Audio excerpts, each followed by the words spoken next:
Hey everybody, welcome back. Episode 21. I think that's forward. Welcome back. Mid-season, February 2nd. I just was riding with a bunch of guys, Kyle and Jackson, who I got a little video of. I got this board off my friend Mike. You met him on the thing before, so Kyle's going to give this a try. I just sharpened it, waxed it.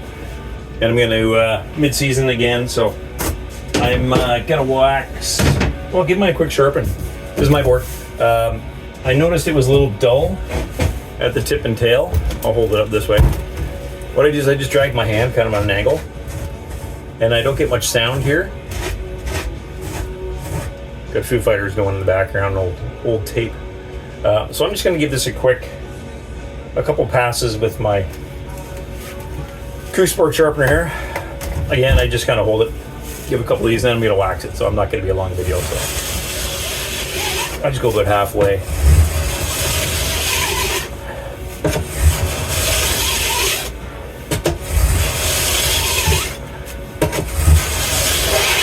Five on there. Yeah, that sharpened it up good right there. Do a couple more up here just to be like that. Anyway, snow's been good. It's been cold. Snow's been good. I guess they till it up. There we go, let's get an edge on it now. They till it up every night. But it's been good. Like I said, it's been cold, but the snow's hasn't got icy or anything. So that's a good thing. I've been really laying down some nice carbs on this board. It's been good. Working with Kyle and Jackson. There you go, it's a little sharper. A couple more passes.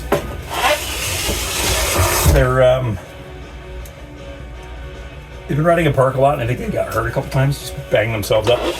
So they're like interested in taking their level 2, and they're just saying like, "Oh, I got to carve more. So I'm like, "Hey, man, I can help you as much as I can." So I'm putting them on different boards and riding with them a little bit. A couple of little tips. I think I said some last time. Stance, if you're riding duck stance, you're gonna have some trouble, I think. So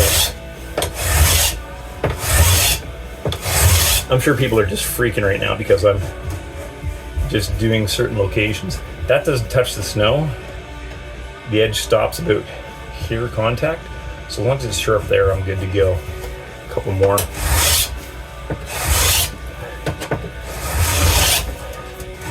That's better. Let's do the other side now. Hanging out with Diana again. And I've stayed to the scale at work. I'm down 192 pounds, so I can have a beer on a Tuesday afternoon. That's how we roll here in the waxing room. So I just thought I'd show you that anyway. I'm going to finish this up. You've seen me wax and scrape before, so maybe we'll just do little snippets. But I'm going to do this, and I'll give you another one when I'm dripping the wax on. Okay, hang on, see you in a sec. Iron's hot. More Foo Fighters, so that was pretty quick. I just gave it a quick sharpen, like just gave it a little bit of an edge, and then I took my gummy stone at like a 45-degree angle down the edge and just took off the burr. That's all I did while we were gone. Now I'm just going to drip the wax on, and I'll talk a bit about Gavin. I got to get some footage of Gavin. He's a great guy. Very, very comical. I like that kid a lot. I say kid because he's 20 or 19. I think he just turned 19. Yeah, he just turned 19. Good guy. He's riding that blackboard that I bought again. I told that story in episodes before for $20, the Atlantis. And he said it's like riding a coffee table compared to what he's on. But he's a heavier guy. I know I say a big guy to him, but I don't mean big guy. I mean like he's 190 plus pounds. So he does need a bigger board. You can look up all the stats on boards and things like that. But like if you're 190, 200 pounds, you go into a snowboard shop, like Scotty's. Shout out to Scotty's. I got the retro Scotty's shirt on. You go into Scotty's shop, like he may have some stuff, but no shop has a ton of stuff, like a variety of things for a guy that's 200 pounds and like over 160 centimeters long. That's not the bulk of the boards that are sold. So you gotta kind of look around for stuff or order stuff, but it's always taking a chance. So that's why I do like demo days. I say to people, go to demo days. I say go, but most boards are 145 to 155, and they're a medium flex, meant for park and free riding, twin tip thing. That's most boards, because that's most people. That's like 90% of the population. That's what they do. They don't ride fast. They don't ride powder. They hit jumps, and they're beginner intermediates. So that's what most boards are designed for. Like an intermediate to expert board or advanced board, man, you're talking $600 to $700 or more, and you would need custom boards like that Prior. That Prior was it was almost $1,100. It was like custom board in 2010. So it's still going to be $1,000 board, but I recommend the Prior or getting a custom board made for you. You get what you want, and you're going to ride it for years. Like, your board isn't going to wear out as fast as, like, you probably heard this before, boots wear out first. I'd say board wear out second, and your bindings, they just get beat up. So you're going to buy more boots than anything. And boards I just tend to have around and collect. But that Prior, it's still good. It's got 10 years of riding, but it doesn't have 100 days a year. It doesn't have 1,000 days of riding on it. It's got, I don't know, maybe 300 days of riding on it. But it's wood core built. It's built to last. It's stiff. It's a big heavy made board. I'd recommend getting a custom board made, even a Prior, if anybody's listening to me and interested in doing that, or just sick and tired of, like, I just got sick and tired of being disappointed buying boards and you're like, oh, this should be good, and it's too soft, or just for my weight, it's too soft. So board selection is a tough one for bigger people. Like, if you're an average girl or an average guy snowboarding, like 15 to 18-year-old snowboarder, 150 pounds, and you're like under 5'8" or something like that, man, you got the pick of the litter at the place. You can buy any board you want at Scotty's shop or any other shop. Like, that's what the bulk of the boards are made for. You can get an all mountain, you can get a twin tip, you can get any camber you want and stuff like that. You get guys 6 feet tall and 200 pounds, man, you're limited. So, and to be on a soft park board, odds are you're going to break it anyway if you're really hard on it, if you're that size. So I just recommend getting an all-around board, an all-mountain board that you can ride anywhere and everywhere. That's what I do, and spend some money on a good one. I recommend a wide board. If your feet are over a size 9, get a wide board, because you're gonna boot out, man. You get on the steeps and you start hammering that board over, you're gonna toe out or boot out, which means your toes or boots are gonna hit the snow, and it's just frustrating. So I don't even know why they make regular boards. I don't know why they make them all wide, but that's just me. And people say, oh, it's too hard to get on edge to edge. I'm like, what are you talking about? It's like this much wider. If you can get an inch wider, even better. There are boards, I think it's Yenix or something, Y-E-N-E-X. They're like, you have negative overhang. It's probably hanging over your boots, probably an inch on your toe and your heel edge. And these guys are laying these over and carving them. Like, they have stiff boots and stuff.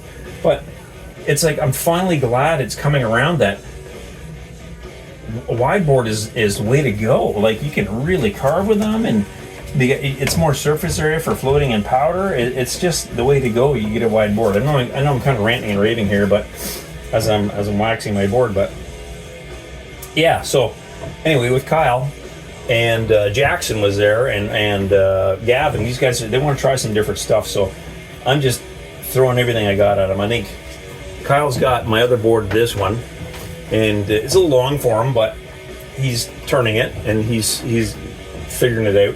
So I got this other one for him, and Gavin's got my Atlantis, and I think he's enjoying that.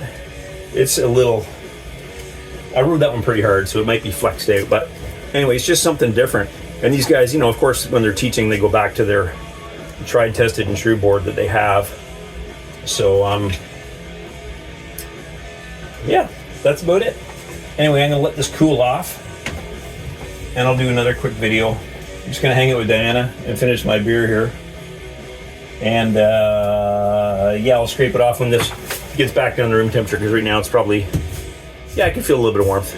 That's especially here in the tip and tail. That's what you want. You just want to feel warmth. Anyway, talk to you in a minute or more. All right. Scrape most of it. I'm just finishing off scraping. I figured I'd catch the end of this. Again, I scrape and I just wipe it on the, I wipe the scraper on the tip and tail just to get the bulk of the wax off. I only got a little bit left. And then I'm gonna wipe it down here. So this is kind of an all around video of what I do. A big wreck in the background now. Look at that. I made this tape probably in the 90s. Drag around my day. And I'm down to the end of my beer, which is, I guess, the sad part of the video.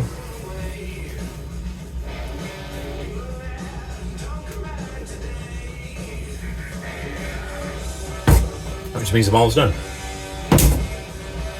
So that's all scraped off. Nice and shiny, you can see that.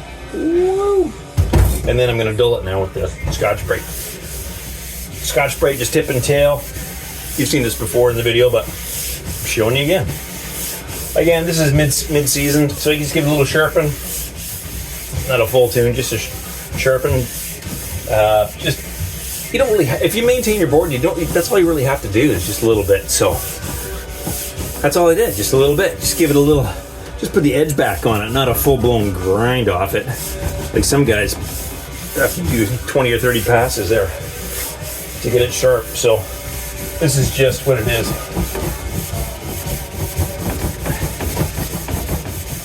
And that's it. Hanging out with Diana, having a beer on a Tuesday after work. This one's ready to go tomorrow night. Go out there tomorrow night and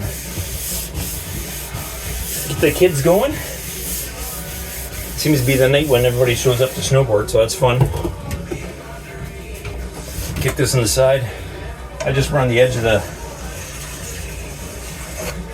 my my scraper down there, just to get any wax that's run over the edge.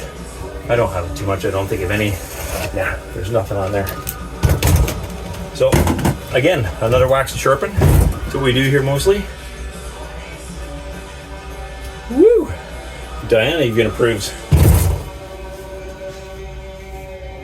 Anyway, I'll attach a video of last Wednesday night, me somewhere with the boys. It was a little short, little interview. All right, catch you on the flip side. Yo, bye. All right, Ski with Robbie, episode, I think, 21. I'm with Kyle and Jackson. I think he's in there. All right, Kyle, if somebody could play you in a movie, who would the actor be? I want to say Timothy Chalamet. Okay. Jackson, can you see yourself? Yeah. Who would play you in a movie? The story of your life. Who's the actor playing you? Story of my life. Probably Adam Sandler. I got a very Adam Sandler life. Yo, what? Adam Sandler? Yeah. All right. Okay. I think he'd play the Jackson role pretty well. Other than that, we're just hanging out at Mount St. Dagmar. All these awesome carbs are us. And more to come.